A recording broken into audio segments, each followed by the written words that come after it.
All right, so Mario 3D All-Stars is finally out. I say finally because I feel like we've been hearing about this game for like the better part of the year. That's because, of course, we had the rumors that were all over the place, but really we had to wait 2 weeks because there's a very quick announcement and then run up to September 18th. But here we are now. It is out. I spent the good part of yesterday playing it. I got the digital copy just so I could start playing it immediately when it released at midnight. But Amazon was supposed to deliver my physical copy, and they have not done that yet. Apparently it was running late. I don't know. But I'm going to leave that sealed anyway, just for collector's value and all of that. I got it digitally so I could play it on the Switch, no problem right away. And I have been. And you might be wondering, is the collection any good? Well, I can tell you Mario Galaxy is good because I was supposed to record this video an hour ago, and I thought, oh, I'll get a little bit more footage for Mario Galaxy, and well, here we are an hour later. But I wanted to talk a little bit about my thoughts on this collection. I've already played all 3 of these games, a couple of them multiple times. Galaxy was the big one I wanted to really go back through again because I only really played it once, but I've played Sunshine a bunch of times. I've played Mario 64 more times than I can count now, but here we are now with a collection to celebrate the 35th anniversary from Nintendo. So I'm going to go over more about the collection itself rather than each individual game, but I will comment very quickly on each one as we go through some good, some bad, and all of that in between. Guys, if you enjoyed the video, make sure you like it down below and subscribe if you're new here for the SpawnWave channel. Now, let's first talk about what happens when you pick this collection from the menu on your Switch. This might be the fastest game I've seen load up from home screen to actually getting into the game select menu. It's very quick. Usually you'll have like some sort of, opening credits come up, this company to this company to that, and all that. No logos, nothing. It just goes right into the little video that plays in the beginning with all 3 games and Mario grabbing like a different star or a shine sprite, all this, right? Boom, right into the menu. It's very quick. I really like that. It caught me off guard a bit as to exactly how fast. But then you go into menu, you have your 3 games, and then 3 different soundtracks. And this is kind of a negative to me, not the menu itself, because I think for what it is, it's fine. It's just a game select screen where you just, okay, I want to play Sunshine right now. I'll just pick Sunshine, or I want to listen to a soundtrack. It's straightforward, but it's so straightforward, it just feels bare bones. Like, do you remember how people were speculating that because there were arrows on either side of the menu, that meant that maybe there was some other hidden menu? Nope. Those are just arrows. That's it. Nothing happens when you get to them. It is everything you see. That's it. That's all that's there on that main menu screen. No options menu, no nothing. You go into the soundtracks, you can listen to all the different songs. And I mean, come on. The soundtrack in any of these games are like top tier. Super good. And it's really cool. You can go through them. They even have some of the smaller, almost like sound effect like tracks, which is pretty cool in the different Mario games. So you can just go through, spend some time, like if you're doing some work or something, you got a TV near you and you're like, oh, or the Switch even in handheld mode with the screen off, I'll play some songs from this. I mean, the music is that good. Now, while I'm mostly interested in Galaxy right now, I did spend time in Mario 64 and Mario Sunshine just because I'm very familiar with them, and I do have the ability to get the best video quality I can out of the Nintendo 64 and the GameCube currently through HDMI, whether it's the Ultra HDMI on the Nintendo 64 or the Eon HDMI adapter for the GameCube. So I also went ahead and pulled some of that footage, but I have to tell you right now, for either game, it's not even close. I know these are emulated, of course, we've talked about this, but because the games were also smoothed out, new text and all this was applied, filters, whatever they had to do, everything looks way smoother. Like, it's just not even close. Even with the best visual features I can throw on to Ultra HDMI or anything else, it just looks so much cleaner in this collection for Mario 64 or Sunshine, which is obviously good for anyone who has like a large TV. The Nintendo 64 doesn't blow up too well to that. The GameCube does its best with that Eon adapter, but even that can have some issues when it comes to the picture being stretched so much.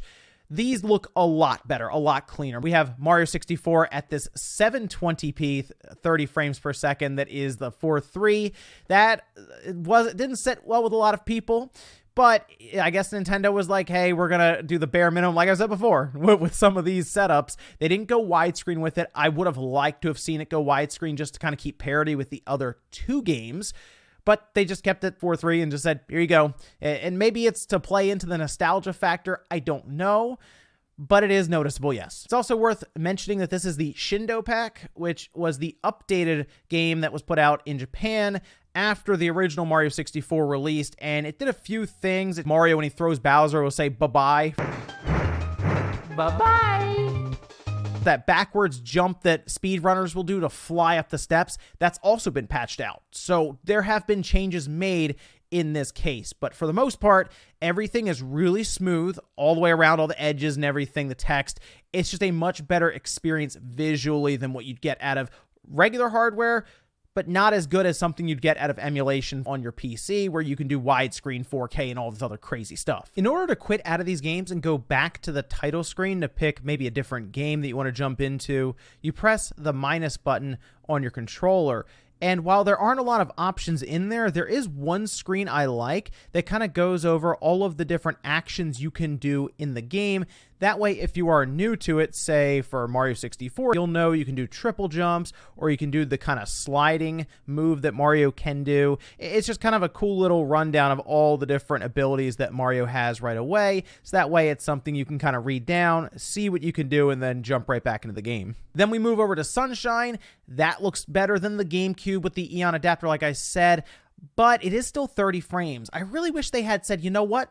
We haven't really done anything at all with Sunshine before. Let's take advantage of this situation. Let's make it 60 frames, and so it'll look way more fluid. It is noticeable going from Sunshine to Galaxy. It's like night and day when it comes to movement, visuals, and all this, and it's really annoying that they didn't do anything else with it. To go even further than that, they kind of changed the inverted camera controls when you're aiming and stuff, and that was strange.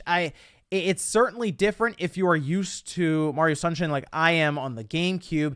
And to go a little further, in order to account for there being no analog trigger on the Switch, they went ahead and broke up kind of the FLUDD controls a bit, where you press R and that'll kind of plant you in the ground, or you press ZR and that'll allow you to run around as well while you're shooting FLUDD. It was just so much better and more intuitive with the GameCube controller.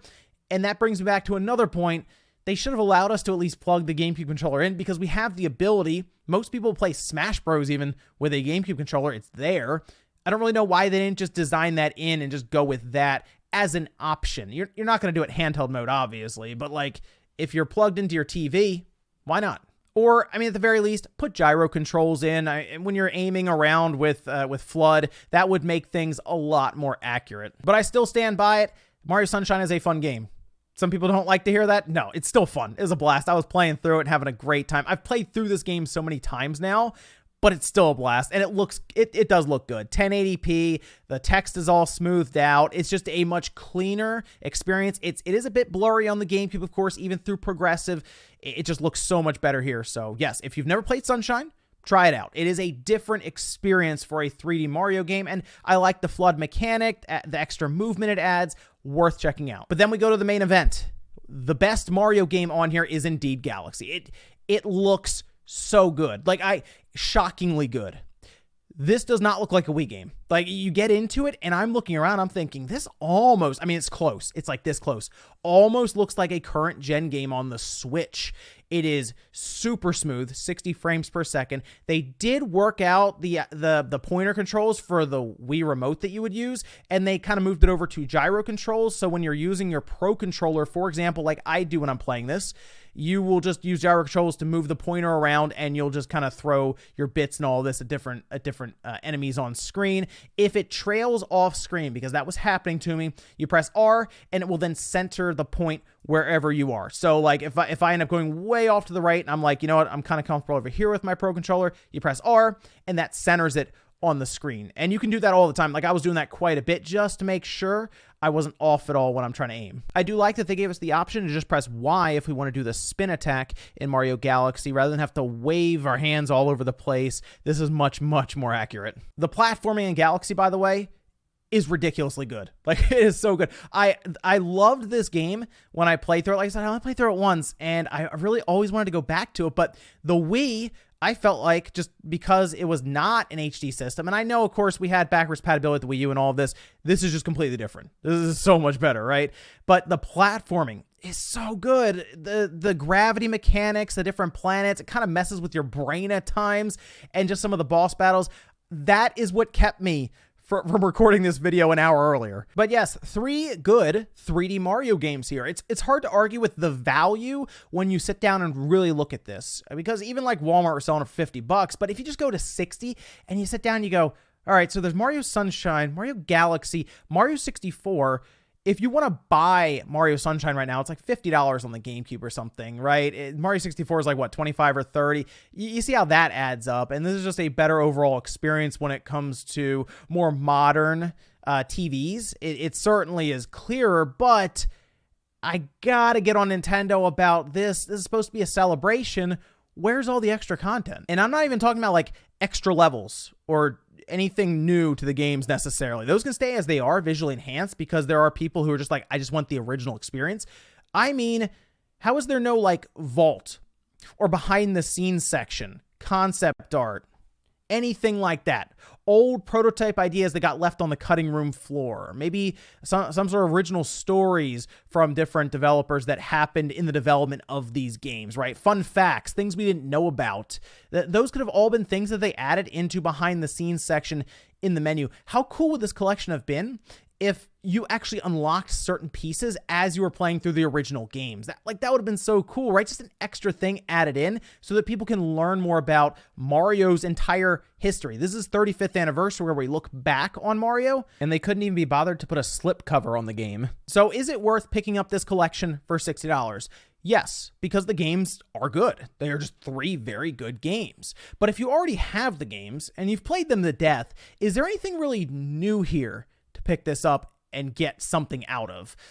Not really, just to be honest. I mean, unless you just want to play back through the games, you like the idea of it being portable on the Switch, that is something that appeals to you, and okay, go ahead and pick it up. But if you're coming in here expecting something new out of this, there's not really much here for that. It's a very bare bones experience. It's just 3 games thrown on there, 2 of them seemingly completely emulated. 1 had a little more work done to it, and some soundtracks. That's pretty much it. But if you are someone who missed out on a few of these games, one of these games, maybe like Sunshine, for example, and you wanted to go back and try them and maybe play back through some of the other ones for nostalgia's sake, yeah, I think it is absolutely worth picking up. It's a lot of fun, and it's going to be limited, so you know how that'll go down the road, right? They're even going to delist it digitally, which is still so weird.